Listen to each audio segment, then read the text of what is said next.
personne ne s'attendait à ce qu'une simple séance d'entraînement du Real Madrid se transforme en véritable champ de bataille émotionnel, sportif et presque politique au sein du vestiaire le plus médiatisé de la planète. Pourtant, c'est exactement ce qui s'est produit. Et lorsque l'information a commencé à fuiter, un détail a particulièrement surpris tout le monde, Florentino Pérez ne s'est pas contenté d'observer la situation de loin. Il a pris des décisions, et il les a prises très rapidement. Car dans certains clubs, une dispute reste une simple anecdote de vestiaire. Mais au Real Madrid, chaque cri résonne comme un séisme au cœur de la capitale espagnole. Tout a commencé lors d'une matinée qui semblait pourtant normale à Valdebeba. Entraînement intense, visage fermé après les derniers résultats décevants et une pression accumulée depuis plusieurs semaines. Car oui, le Real Madrid gagne énormément, probablement plus que n'importe quel autre club européen au cours des dernières décennies. Mais justement, cette habitude de gagner rend les exigences encore plus impitoyables. Dans d'autres équipes, perdre un grand match provoque de l'inquiétude. À Madrid, une défaite déclenche immédiatement des soupçons, des critiques, des débats interminables et cette impression que tout s'écroule alors qu'il reste encore plusieurs trophées à jouer. Le maillot blanc semble parfois peser des tonnes sur les épaules des joueurs. Les joueurs sont arrivés sur le terrain avec une tension visible. Certains journalistes présents à proximité remarquaient déjà que l'ambiance était glaciale. Regards froids, échanges très courts, gestes nerveux, le genre de climat qui apparaît quand un vestiaire commence à se diviser entre ceux qui réclament plus d'intensité et ceux qui estiment que le vrai problème vient des choix tactiques ou des égos mal maîtrisés. Et évidemment, quand on mélange des millions d'euros, une renommée mondiale et une compétitivité extrême, tout peut exploser à n'importe quel moment. L'étincelle est partie pendant un exercice pourtant banal, un petit match d'entraînement en espace réduit. Rien d'inhabituel. Mais c'est souvent dans ces moments-là que les plus grands joueurs montrent leur véritable caractère. Il n'y a pas de caméras officielles, pas de pause pour Instagram, pas de faux sourires. Seulement l'orgueil, la rage de gagner et les émotions brutes. Un tacle un peu trop appuyé, une remarque mal interprétée, puis des reproches sur le manque d'efforts défensifs, et soudain, ce qui ressemblait à un simple entraînement s'est transformé en énorme confrontation. D'abord des bousculades. Ensuite des cris. Puis des insultes. Finalement, plusieurs joueurs ont dû intervenir pour empêcher que la situation ne dégénère complètement. Le plus choquant n'était pas seulement la dispute elle-même, mais surtout l'identité des joueurs impliqués. Car lorsque deux cadres importants du Real Madrid s'affrontent devant tout le groupe, le problème ne devient plus personnel, il prend une dimension institutionnelle. Les premières versions qui ont circulé évoquaient des accusations très dures sur le terrain d'entraînement. L'un reprochait un manque de sacrifice et d'implication, tandis que l'autre répondait que certains se croyaient intouchables à cause de leur statut. Et c'est là qu'apparaît le véritable poison du football moderne, l'ego.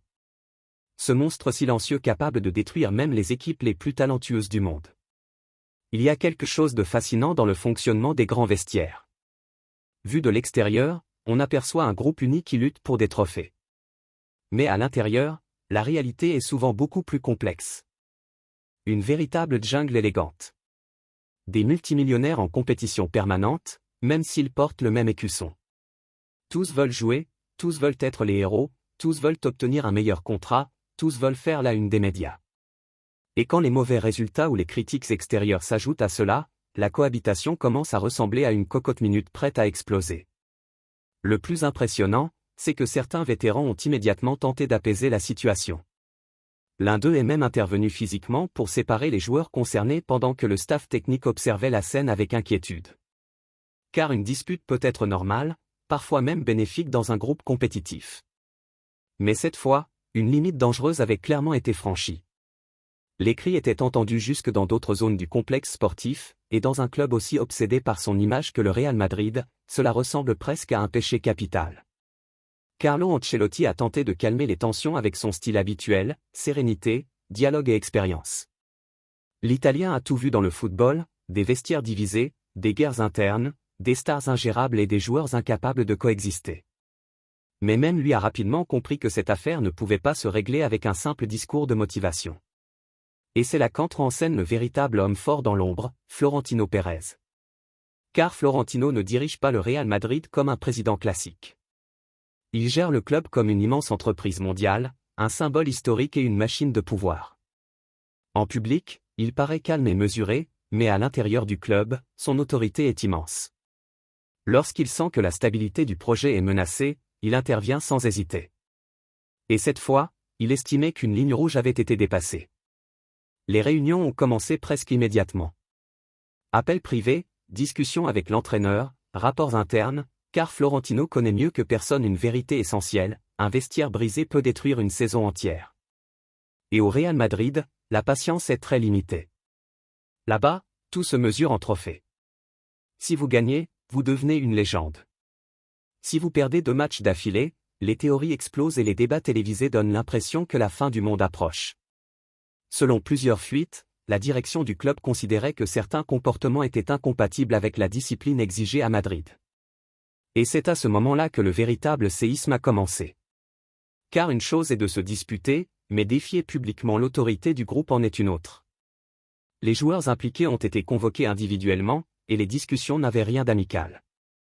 Le message était clair, l'écusson passe avant n'importe quel ego. Cela peut sembler être une phrase classique de documentaire sportif, mais au Real Madrid, cette mentalité est prise extrêmement au sérieux. Florentino considère qu'un joueur capable de polluer le vestiaire peut provoquer des dégâts invisibles mais énormes, comme une fissure dans un bâtiment de luxe. Et c'est là qu'arrive la partie la plus polémique de cette histoire, la décision d'écarter certains joueurs de l'environnement compétitif immédiat de l'équipe. Pas forcément des exclusions définitives, mais des sanctions disciplinaires fortes. En d'autres termes, Florentino voulait envoyer un message brutal en interne, personne n'est au-dessus du club. Cette décision a immédiatement provoqué un énorme débat parmi les supporters et les médias. Certains défendaient une ligne dure, sans aucune tolérance. D'autres estimaient qu'exagérer le conflit risquait seulement d'aggraver la situation. Mais la réalité, c'est qu'à Madrid, historiquement, le club a toujours fonctionné ainsi. Quand la discipline se fissure, la réaction arrive vite, parfois même trop vite. Et le plus intéressant, c'est que ce genre de tension n'a rien de nouveau dans l'histoire du football. Bien au contraire. Dans le grand AC Milan des années 90, les affrontements internes étaient parfois explosifs. Au FC Barcelona de l'ère Guardiola, il existait aussi d'énormes tensions, même si, vu de l'extérieur, tout ressemblait à une parfaite harmonie. Même au sein de l'équipe de France championne du monde, certains moments ont été marqués par de violents affrontements verbaux. Car évoluer au plus haut niveau signifie vivre sous une pression permanente, entouré d'égos immenses et d'attentes gigantesques. La différence, c'est que le Real Madrid amplifie absolument tout. Là-bas, un simple bâillement peut devenir une information internationale. Si 2 joueurs échangent un regard tendu pendant un échauffement, il y a déjà 20 émissions qui se demandent si le vestiaire est brisé. Et, d'une certaine manière, cela arrive aussi parce que le club lui-même entretient constamment cette dimension dramatique. Madrid vit dans une forme de tension permanente. C'est presque inscrit dans son ADN. Pendant ce temps, les réseaux sociaux ont fait ce qu'ils font toujours, rumeurs dans tous les sens, versions contradictoires, détails inventés, anciennes vidéos recyclées comme prétendues preuves. L'écosystème numérique moderne transforme chaque conflit sportif en une sorte de série Netflix improvisée où chacun se prend pour un enquêteur professionnel. Et évidemment, plus le club gardait le silence, plus les théories se multipliaient. Certains supporters réclamaient un grand nettoyage du vestiaire. D'autres affirmaient au contraire que cette tension révélait une vraie mentalité de compétiteur, car beaucoup pensent que les équipes trop tranquilles finissent par perdre leur fin de victoire. Et il y a une part de vérité dans cette idée. Les grands champions sont rarement des groupes totalement détendus. L'obsession de gagner s'accompagne souvent de conflits, de débats, de personnalités difficiles et de fortes rivalités. Mais il existe aussi une frontière à ne pas dépasser. Lorsque la tension détruit la confiance collective, le football cesse de fonctionner. Et ça, Florentino Pérez le sait parfaitement. C'est précisément pour cela qu'il aurait choisi d'agir avant que l'incendie ne devienne incontrôlable. Il y a aussi un détail très intéressant dans toute cette histoire, beaucoup de supporters imaginent que les footballeurs sont des amis inséparables en dehors du terrain. La réalité est souvent bien différente. Certains créent de véritables liens d'amitié. D'autres travaillent simplement ensemble. Ce sont des coéquipiers, pas forcément des frères. Ils se battent constamment pour une place dans l'équipe, pour de meilleurs contrats, pour davantage de temps de jeu et pour plus de visibilité. Un vestiaire professionnel n'est pas un film de motivation où tout le monde se serre dans les bras après chaque entraînement. Parfois, cela ressemble davantage à un immense bureau rempli de talents, de pression et d'ego gigantesques essayant de cohabiter sans exploser. Et si tout cela vous paraît déjà incroyable, la suite explique pourquoi cette altercation aurait pu changer bien plus qu'un simple entraînement. Car ce conflit n'est pas apparu du jour au lendemain. Il couvait depuis longtemps. Certains joueurs étaient agacés par certains privilèges internes. D'autres vivaient mal leur faible temps de jeu. Quelques-uns considéraient que l'engagement défensif de l'équipe n'était pas suffisant. Et dans un club comme le Real Madrid, ces petites fissures peuvent rapidement devenir de véritables fractures. Jusqu'au moment où quelqu'un finit par exploser. Les entraînements qui ont suivi étaient beaucoup plus tendus et silencieux. Le staff technique a tenté de rétablir rapidement une forme de normalité, mais l'atmosphère n'était plus la même. Certains joueurs évitaient certaines discussions, tandis que d'autres jouaient les médiateurs improvisés pour empêcher que la situation ne dégénère davantage. Pendant ce temps, Florentino Pérez observait tout avec ce calme glacial propre aux personnes habituées à prendre des décisions gigantesques sans jamais laisser paraître leurs émotions. Certains le considèrent comme un président froid et distant. D'autres le voient comme un véritable génie de la gestion sportive. Mais une chose est certaine, il a construit une époque historique pour le Real Madrid, et c'est précisément pour cela qu'il ne tolère aucun signe de désordre interne. À Madrid, perdre un match peut être accepté. Ce qui est impardonnable, c'est de perdre l'autorité institutionnelle. La presse sportive, évidemment, a transformé l'affaire en véritable guerre médiatique. Émissions entières consacrées à l'analyse des gestes des joueurs, pseudo-experts lisant sur les lèvres à partir de vidéos floues, anciens footballeurs parlant des codes du vestiaire, et certains commentateurs lançant des phrases dramatiques comme s'ils racontaient la chute de l'Empire romain. Le football moderne donne parfois l'impression d'être davantage une industrie du spectacle émotionnel qu'un simple sport. Même si, au fond, cela a probablement toujours été le cas. L'un des aspects les plus délicats de cette histoire concernait la réaction des jeunes joueurs du groupe. Car lorsque les cadres ou les stars s'affrontent publiquement, le reste du vestiaire se retrouve coincé au milieu. Certains jeunes talents auraient été choqués par le niveau d'agressivité de l'incident, et cela inquiète particulièrement un club qui construit actuellement une nouvelle génération destinée à dominer l'Europe pendant de nombreuses années. Le Real Madrid traverse une phase de transition fascinante, un mélange entre des vétérans historiques et des jeunes prodiges au talent immense. Mais gérer cette cohabitation n'a rien de simple. Les jeunes arrivent avec de la vitesse, de l'ambition et une énorme confiance en eux. Les anciens possèdent l'expérience, le respect du vestiaire et l'orgueil des grands champions. Quand tout fonctionne bien, ce mélange devient parfait. Mais lorsque les problèmes apparaissent, les différences de génération peuvent exploser très rapidement. Le plus incroyable, c'est que malgré le chaos interne, le club a tout fait pour maintenir publiquement une image de normalité absolue, déclarations soigneusement contrôlées, sourires institutionnels, entraînements ouverts au public parfaitement encadrés.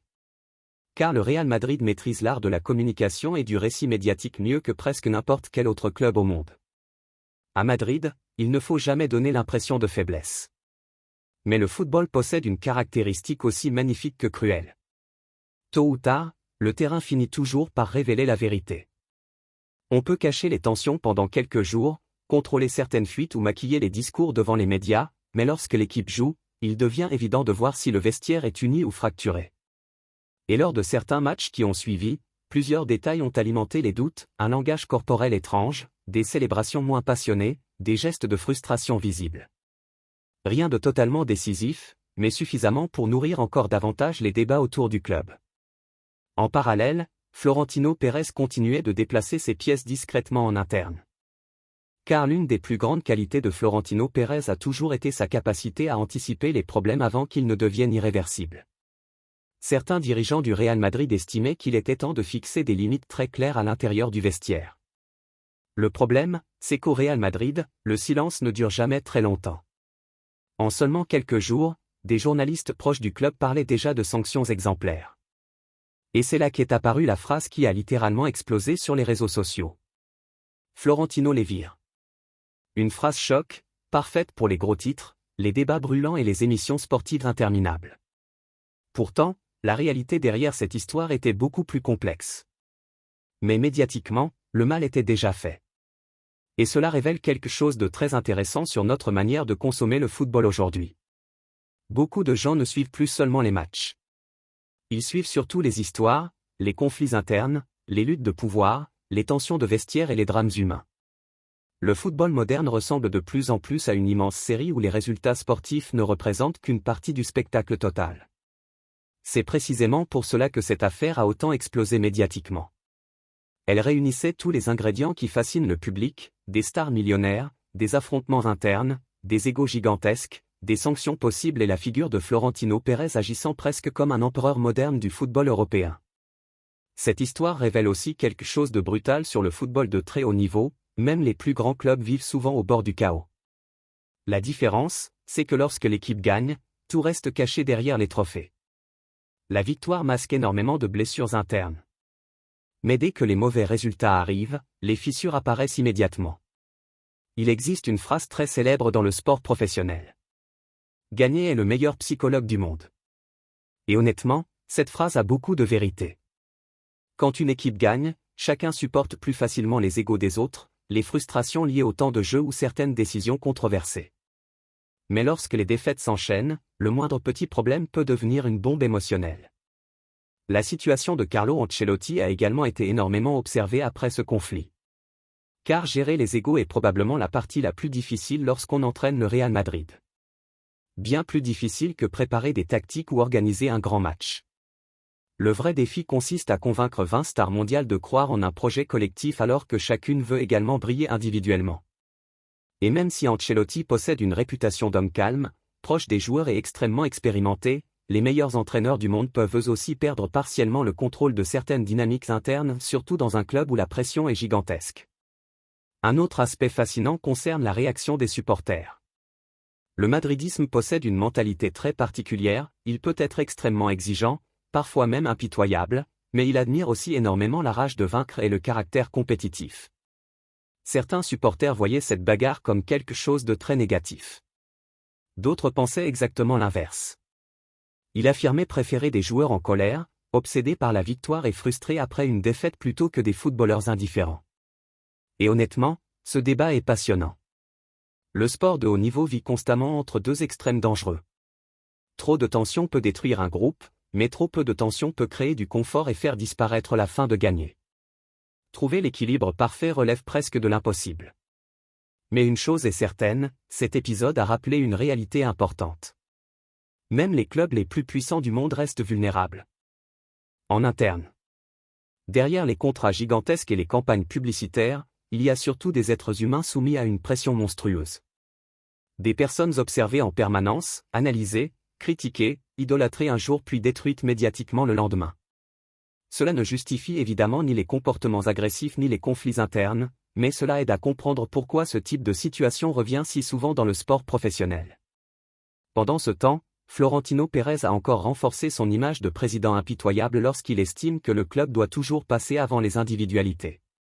Et cette philosophie, qu'on l'apprécie ou non, a profondément marqué l'histoire moderne du Real Madrid.